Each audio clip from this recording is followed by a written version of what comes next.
Hello everyone, today we're going to talk about element number 34 on the periodic table. Element number 34, selenium, follows sulfur. We previously talked about oxygen and sulfur. The next one after that one is selenium. Selenium is a semi-metal, which means that it has the properties of silicon and arsenic, presenting both the properties of a metal and a non-metal, depending on how it's doped, altered, and combined with other elements in the real world. So here we have selenium. A brief introduction. Selenium. This semi-metal is named after Selene, the Greek goddess of the moon. It is light sensitive and so is used in solar panels for making electricity and in light sensors, in laser printers, and photocopiers. It is also an ingredient in anti-dandruff shampoos because it is toxic to the fungi that produce the dandruff in your hair, so it eliminates the dandruff by getting rid of the fungus that produces that dandruff. That's why some special anti-dandruff shampoos have selenium in them. If you notice on the front or the back of the bottle, it's listed with selenium added to it because that's what it does in terms of the health of your hair. Selenium is a very essential element for the body. It's found in various nuts, as seen here. We'll go more into depth on that. We're going to talk about its history. We're going to talk about its uses. We're going to talk about where it's mined and extracted and how it's used today, how we refine it, and all of that and more. Selenium belongs to group number 6. Group number 6 elements include the nonmetals oxygen, sulfur of both metals and nonmetals, selenium, tellurium, and the metal polonium, and the artificial element livermorium. We will eventually get to all of those. This group is also called the oxygen group, as we previously discussed. Both nonmetals react with metals to form ionic compounds. The physical properties of group 6. Most of the elements in group 6 are solids at room temperature except oxygen, which is a gas. Polonium and livermorium exist as tiny trace amounts and are not pictured here because, again, as previously mentioned in the oxygen video and the sulfur video, they're very radioactive, so they don't last long enough for us to be able to photograph them and place them in a book such as here. So that was the brief summary of selenium. Let's get into it. So selenium, let's talk about key features, its origin, its properties, and what it's used for in everyday life. Selenium is element number 34. It's part of the oxygen elements. Its symbol is Se, atomic number 34, atomic weight 78.96. Its color is gray, standard state, solid at 25 degrees Celsius, 77 degrees Fahrenheit. Its classification is a nonmetal, selenium. My name comes from the Greek word Selene, meaning moon. I am a remote and mysterious element. A lack of me in your diet gives you Kishan disease, which causes heart muscle failure. But when animals eat me concentrated in plants such as vetch, aka loco weed, I make them stagger around as if they were drunk. Density of selenium is 4.819 grams per centimeters cubed, melting point 221 degrees Celsius, and its boiling point 685 degrees Celsius. Here it is for Fahrenheit. Selenium is element number 34. It's found in the Earth's crust, 10 to the negative 5 to 10 to the negative 6. That just indicates that it's a very small number. It's a shorthand way of writing small numbers in a small amount of space. So there's a little bit of selenium in the Earth's crust relative to much of the elements that we've talked about previously in other videos. So selenium has been obtained mainly from anode slimes from electrolytic refining of copper and nickel. Here we have an image of the copper and nickel from the metal refining. So electrolytic refining, this method is used for refining of metals like silver, gold, copper, nickel, etc. So here we have a battery. As the electricity or the electrons move, they have a lot of momentum, so they're able to push away the different metals and interact with them. Some of the metals become liquid and they dissolve into the liquid, and some of the metals become solid and they condense back into the metal. It's all based on the relative energies and which one has less or more relative to itself and the electricity that's being provided for it. Here we have another image of electrolytic refining. So 40% of selenium present in original ore may concentrate in copper. Copper is element number 29. We will eventually get to that element. Deposited in electrolytic processes. Here we can see again the copper and the sulfate. We previously talked about sulfate in the sulfur video. We also talked about phosphate. If you're interested in watching that video, it's in the phosphorus video. So here's a pure cathode of copper. It's a beaker with liquid. Liquids have higher energy, so they allow things to dissociate and dissolve. When something gets dissolved, it's actually being energized by the surrounding hydrogen and oxygen molecules and atoms that exist in higher energy states that allow them to break apart, which is why when you drop salt, for example, in water, the sodium chloride crystals, which were once frozen, are able to dissociate because the water gives them enough energy for them to be able to split apart and temporarily interact with the water, or for as long as the water is present. When the water is removed, it all condenses back and then it recrystallizes and then it forms the salt that we use for everyday things. Selenium accompanies copper in the refining of that metal. For every 1 ton of copper, 907.18 kilograms, we get 1.5 kilograms of selenium. So that's how we obtain selenium. Selenium is usually found as an alloy combined with other metals. It's a semi-metal, so it's kind of like an alloy. It's in the same way that you would combine carbon with iron, making it stronger and creating steel. It's similar in that way. So selenium is a nutrient that the body needs to stay healthy. Without it, again, it can't survive for that long because we need it to create antioxidants which neutralize the free radicals in the body which desire electrons. And to gain that extra electron, they often have to remove it from other atoms in the body, which can sometimes code for some DNA, and that's why cancer spawns from those free radicals, because they remove electrons from essential components of the body, and if they remove it from the DNA is now encoded incorrectly, and so the body follows that incorrect code and creates incorrect cells which don't perform their jobs but steal a lot of energy from the body, and that's why you get cancer and potentially can die from having no antioxidants. So selenium is important in that aspect. Selenium is important for reproduction. Selenium is important for the thyroid gland. Selenium is also important for the reproduction of your own DNA, for its replication. Without selenium, again, it wouldn't be able to replicate the DNA, which again encodes for the instructions necessary to reconstruct every cell in your body and create you. Here's just another image of the formation of free radicals. Free radicals are formed through various processes in our everyday life. Free radicals can be formed through UV light because it's ionizing, which means that it simply removes electrons from the atoms. UV light has so much energy and so much momentum that it could remove the outer electrons or sometimes the inner electrons or just any electron from various atoms and cause them to destabilize and be energetically unstable, wanting to return to that stability, interacting with the elements around it in order to get to that stability. Free radicals are also formed through inflammation, white blood cells. That's why it's important to clean up your cuts and make sure they don't get inflamed, because your body expends a lot of energy to heal a lot of parts of your body, and if there's not that many parts to heal, then it can focus on improving you and healing you and maintaining you safe and focusing on more important things like keeping cancer away or keeping cancer from spreading and growing and metastasizing. Formation of free radicals are also caused by smoking, because smoking energizes various particles. The energy that's provided to them by the fire causes various atoms to recombine in other elemental forms or other molecular forms, which can potentially be relatively more energetic than they were previously when they were just stable or relatively more stable unsmoked. And that's why free radicals can be caused through that, because the added energy from the fire causes the pre-existing elements or chemicals to recombine in ways that can be very dangerous to the body. Another thing that can cause free radicals is ionizing radiation. Again, ionizing radiation is simply caused by elements that are so highly energetic and high in energy that they release energy in the form of high energy light waves that interact with our DNA and can alter and change it in dangerous ways that, again, the body doesn't recognize is dangerous and just creates the cells based on the instructions that were reformed, which we see as the DNA being changed. Again, air pollutants. This is just things that are produced in factories, chemicals, all these things that are released into the air unfiltered and uncleaned. We breathe them in, they go into our blood, and they interact with all the cells, removing electrons from places where the body needs the electrons to be. Overall summary, free radicals are not good for the body. Selenium is involved in providing antioxidants, which prevents the free radicals from dominating the body and removing the necessary electrons that we need to sustain a healthy overall life. So where is selenium mainly extracted from? So the selenium efforts are greatest in places like Germany,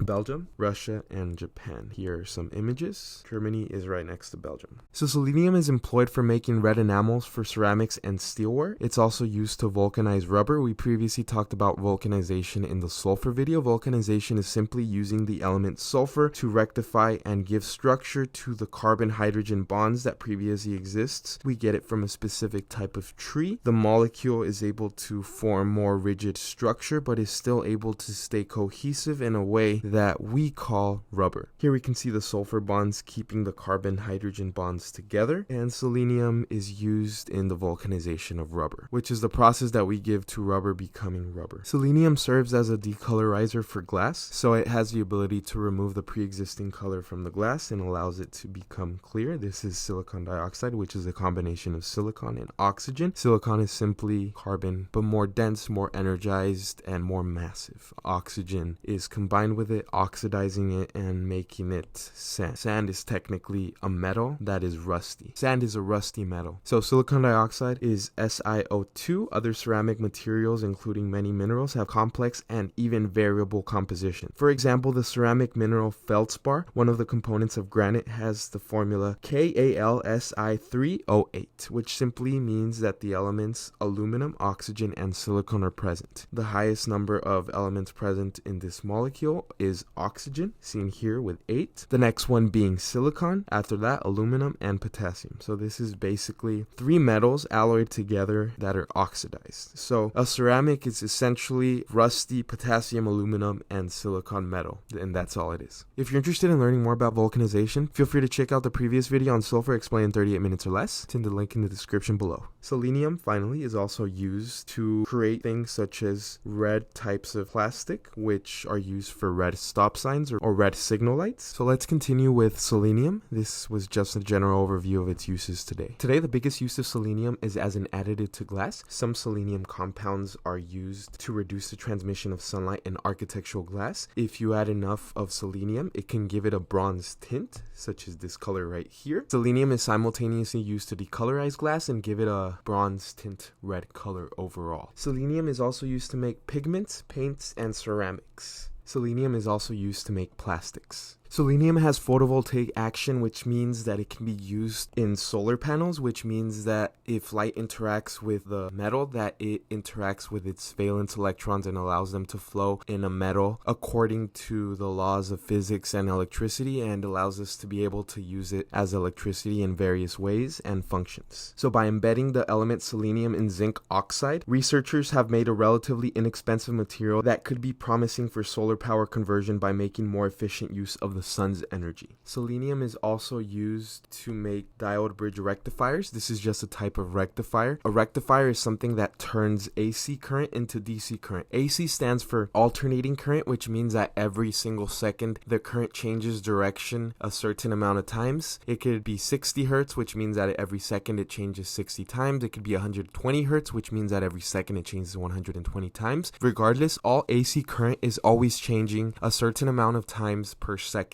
In contrast, DC current is continuous. It's a flow of electricity that does not change direction. So it's like a stream of energy going continuously. And a rectifier is created using selenium, which allows, again, the current to turn from AC, which is alternating, to direct current, which is what we use in everyday things in our home. Alternating current was just invented by Nikola Tesla in order to transmit the energy far enough distances to be able to be viable, to be able to be useful. Because current doesn't flow that far at low voltages, we need to up it to high voltages, and the only way to up it to high voltages is to create alternating current, which has the ability to induce energy into other magnets and other metals through just the interaction of a transformer. Eventually we'll talk about transformers in the elements that involve the composition of it, but simply put, a transformer allows DC current to be stepped down. That's the appropriate term, which means that it decreases in energy. Without AC current, we wouldn't be able to increase or decrease voltages accordingly, which means that we wouldn't be able to send the electricity far off into the distance so that people far away from the power plant can use it. If we only had DC current, we would have to create power plants every mile or so just to be able to provide electricity for everyone in the region. And so that's why AC to DC is important, because we need a medium that is able to transform the energy state of AC current in order to get it far away, and DC current in order to use it. Because what's the point of getting it far off somewhere and being able to transmit it to a far off location if you can't turn it back into something that's usable? And that's where diode bridge rectifiers come in, and that's where selenium comes in order to help out with that process. So again, a quick summary: selenium is used in photovoltaics. Electrical resistance decreases with increased illumination, which means that the resistance of the electrons flow more easily when there is more light to push them to move through the wire. Selenium is also used in anti-dandruff shampoos. This is a soap containing the compound selenium sulfide. As we previously mentioned, selenium is just a denser, more massive version of sulfur. So selenium being combined with sulfur is simply it being merged with itself almost. So selenium is toxic to scalp fungus, and scalp fungus causes dandruff. So if there's no scalp fungus, there's no dandruff. And if there's no dandruff, then your hair is dandruff free. Selenium gives you the ability to have dandruff free hair. Apart from being used to convert light to electricity, selenium is also used with photocopiers. It's also in every cell in our bodies. Every cell in our body contains at least 14 milligrams of selenium in every cell. So that's more than 1 million selenium atoms per each cell. The biological role of selenium. Selenium is an essential trace element for some species, including humans. So selenium is very important for us to consume. Too much of it is toxic though, so too much selenium can be carcinogenic and tetragenic, so it disturbs the development of an embryo or a fetus. That's what it simply means. So remember, anything in excess is not good for our health or for those of others. Lastly, selenium is also used as an additive to make steel. But overall, those are the basic uses of selenium in everyday life. So let's continue. So before we continue, I'm just going to say that we're mostly made of rusty hydrogen because we're mostly made of water, and water is hydrogen combined with oxygen. So we're mostly a metal that's oxidized by the element oxygen. So let's continue with the element selenium. So pure selenium is obtained from the slimes and sludges forming and producing sulfuric acid. So selenium is obtained from the rock that is mined usually to obtain other metals or minerals within the rock themselves. So here's sulfuric acid. A quick review is that it's H2SO4. It interacts with sulfuric acid easily because sulfur and selenium are on the same column, which means that they share similar properties. So that means they can create similar molecules that share similar net properties because they have similar net energies at the molecular and atomic level. Pure selenium is obtained from the slimes and sludges formed when producing sulfuric acid. Here we have the molecules selenous acid and selenic acid. It consists of H2SeO3, H2SeO4, which is essentially rusty hydrogen as a net total. Selenium similarly oxidizes like the element oxygen. Oxygen is on the same column as selenium, so they're just oxidizing the element or metal hydrogen. And the reason these are acids is because they're attached to a hydrogen, and a hydrogen is a very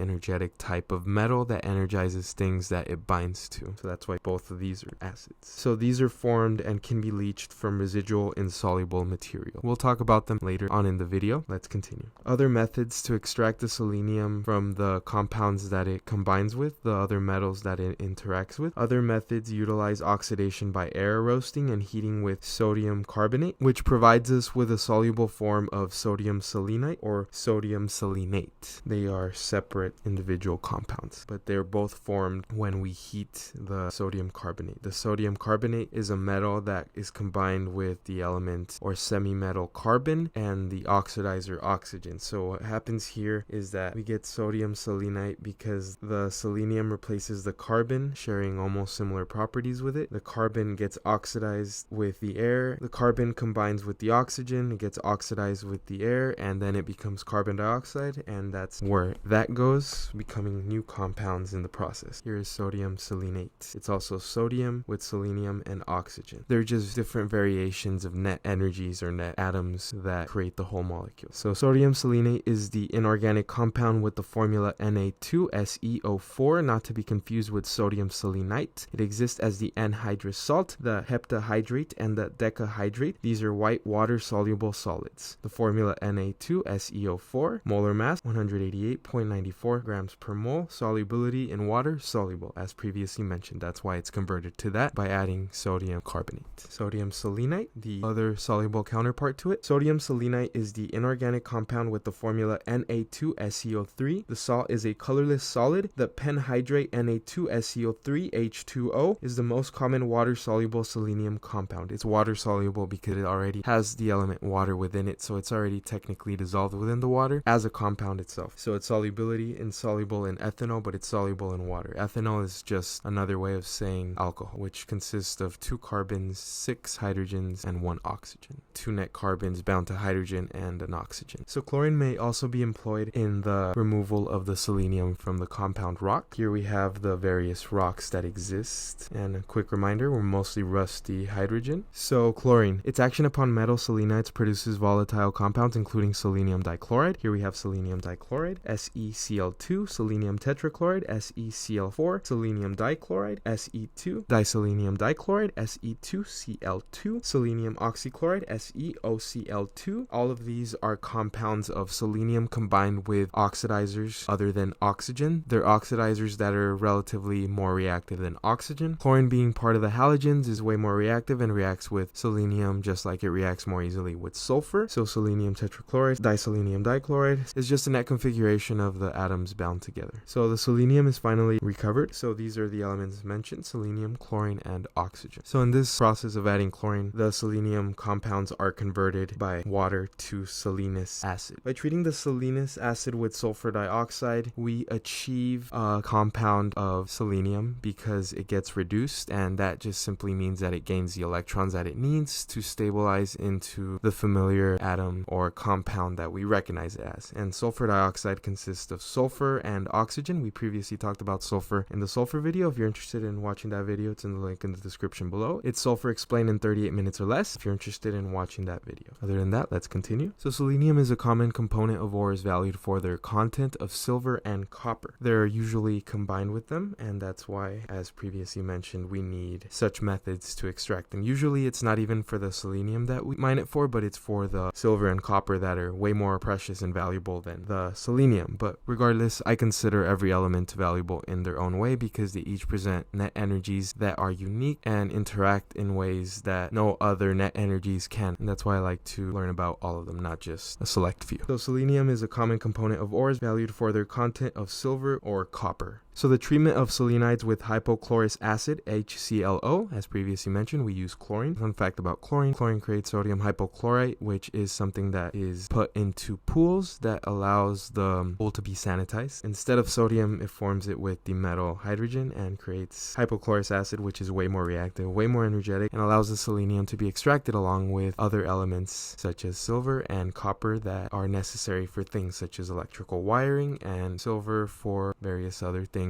considering that it has very useful properties. So here is hypochlorous acid, which is what's used to separate the selenium from the ores. Hypochlorous acid is a weak acid that forms when chlorine dissolves in water and itself partially dissociates, forming hypochlorite, ClO negative, and HClO. And ClO negative are oxidizers and the primary disinfection agents of chlorine solutions, such as sodium hypochlorite. HClO cannot be isolated from these solutions due to rapid equilibrium with its precursor. Formula: HClO, hypochlorous acid. And here we just have some other observations about the elements. So H2SCO3 is similar to sulfuric acid. H2SCO4 is similar to sulfuric acid. Sulfuric acid is, if you can recall, the formula is H2SO4. If you can notice, there are similarities: H2SeO3, H2SeO4, and this one is H2SO4. As you can see, they're on the same column. Sulfur, selenium, they're related. It's a similar molecule, similar net energies. And continuing with that observation, Na2SeO3 combined with water, which means that it's hydrated, is similar to Na2SO4, and Na2SeO4, they're similar. Na2SO4, again, a metal similar to sulfuric acid because, again, hydrogen is a metal. The conclusive observations: SeCl2 is similar to sulfur dichloride, which is presented here, and then the other compounds mentioned are SeSeO, Cl2, which is why we need various different compounds to extract the selenium from its pre-existing bonds. A brief review: these are the elements that selenium binds to: silver and copper, which are found in the rock that is usually mined on Earth.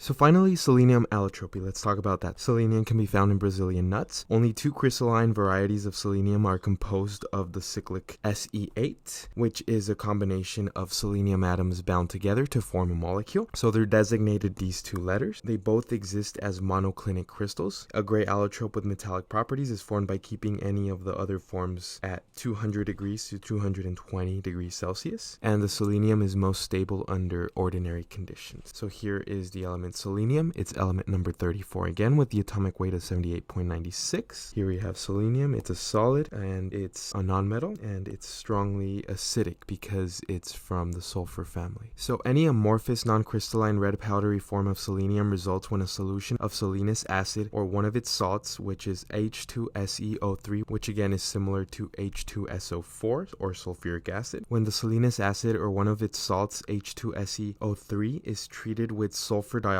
which is SO2. Again, a quick review of sulfur dioxide. We covered it in the sulfur video, but we can go over it quickly. Sulfur dioxide is a colorless gas with a pungent odor. It is a liquid when under pressure, and it dissolves under water very easily. Sulfur dioxide in the air comes mainly from activities such as the burning of coal and oil at power plants or from copper smelting. So sulfur dioxide. Sulfur dioxide is the chemical compound with the formula SO2. It is a toxic gas responsible for the smell of burnt matches. It is released naturally by volcanic activity and is produced produced as a byproduct of copper extraction and the burning of fossil fuels contaminated with sulfur compounds. So again, the formula is SO2, molar mass 64.066 grams per mole, sulfur dioxide. Again, a quick warning, sulfur dioxide is harmful to humans. How can sulfur dioxide affect your health? Sulfur dioxide irritates the skin and mucous membranes of the eyes, nose, throat, and lungs. High concentrations of SO2 can cause inflammation and irritation of the respiratory system, especially during heavy physical activity. So stay away from sulfur dioxide. It will irritate your body every day. So if the solutions are very dilute, extremely fine particles of the variety, they yield a transparent red colloidal suspension. So red clear glass is created when selenites are combined with carbon. It's a slightly different process. And the glassy black version of selenium is formed by rapid cooling from temperatures above 200 degrees Celsius. So you can convert the black glassy version of selenium into the red crystalline substance when you heat it above 90 degrees Celsius or upon contact with organic solvents. Organic solvents are solvents that are found within our body. They're organic or they're found within living things which contain carbon. Things that are usually organic contain the element carbon as their base. As we will see here, chloroform contains carbon. The molecular formula is CHCl3. Ethanol contains carbon, which its molecular formula being C2H5OH. It's a popular party drink. Benzene also contains carbon. Its molecular formula being C6H6. Again, chloroform is dangerous. Use it as a responsible individual and chemist would. So chloroform or trichloromethane is an organic compound with the formula CHCl2. So it has carbon and hydrogen. So again, hydrogen is a relative metal, carbon is a semi-metal, and chlorine is a halogen. So the halogen is oxidizing these metals and semi-metals. It is a colorless, strong-smelling, dense liquid that is produced on a large scale as a precursor to PTFE. It is also a precursor to various refrigerants. It is one of the 4 chloromethanes and a trihalomethane. Its formula is CHCl3, molar mass 119.38 grams per mole, boiling point 142.2 degrees Fahrenheit, density 149 grams per centimeters cubed. Again, its name is trichloromethane. Quick review about chloroform. Chloroform is a man-made product formed when chlorine is used to disinfect water. So they put sodium hypochlorite in the water, and then as a result, that eventually produces chloroform, and that's why you get relatively tired, slow, groggy after being in the pool for a while. It is a colorless liquid with a pleasant, non-irritating smell and a slightly sweet taste. It is non-flammable. So ethanol. Ethanol, also called ethyl alcohol, grain alcohol, drinking alcohol, or simply alcohol, is an organic chemical compound. It is a simple alcohol with the chemical formula C2H6O. Its formula can also be written as CH. Ethanol, in this case, or alcohol, is a type of alcohol. Again, ethanol is an organic chemical compound. It is a simple alcohol with the chemical formula C2H6O. Its formula can be written as CH3-CH2-OH or C2H5OH and is often abbreviated as ETOH. Ethanol is a volatile, flammable, colorless liquid with a slight characteristic odor. Its formula is C2H5OH. And finally, the organic molecule benzene. Benzene is an organic chemical compound with the molecular formula C6H6. The benzene molecule is composed of 6 carbon atoms joined in a planar ring with 1 hydrogen atom attached to each. Because it contains only carbon and hydrogen atoms, benzene is classified as a hydrocarbon. Hydrocarbons are things such as gasoline. Ethanol would be considered a hydrocarbon, except it has oxygen in it. That's its only differentiating factor. If it weren't for this oxygen, it would also be considered a hydrocarbon. So overall, these are the organic solvents that dissolve the selenium and revert it back into the red crystalline substance. So that was the overall selenium allotropy and its various compounds. Again, it has various allotropes just like sulfur, just like oxygen, because of its tendency to form various bonds with itself and its 2 outer valence electrons that form various bonds, not just with itself but with other elements on the periodic table, forming various compounds and overall various things that share various properties. So that was selenium explained in 30 minutes or less. If you're interested in watching the previous video, it was on phosphorus explained in 50 minutes or less. Other than that, thank you guys for watching. Make sure to like, comment, and subscribe if you like this video. Other than that, have a good day.